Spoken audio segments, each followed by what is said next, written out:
अरे झाझर मड़ुआ जनी छ अरे वही होए बाबा हो अरे लगी है सुरु जावा के अरे जोत अरे झाझर मड़ुआ जनी छ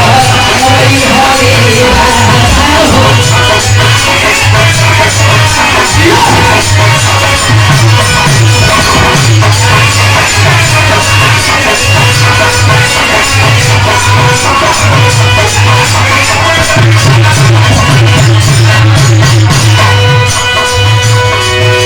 लेकिन हम लिख रहे हैं अपने से लिख रहे हैं कि उसे कोई नहीं ना खुद तरीके बनाई से लिख रहे एक लाइन का अरे बिरहा की ताज हो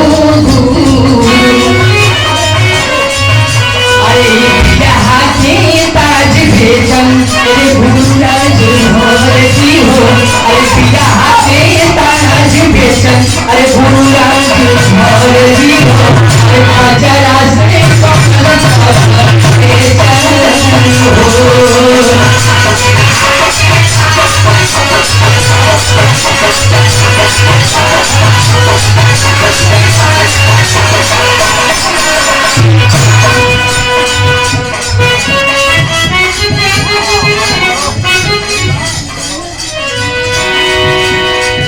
अरे बिरहा के ताज बेचन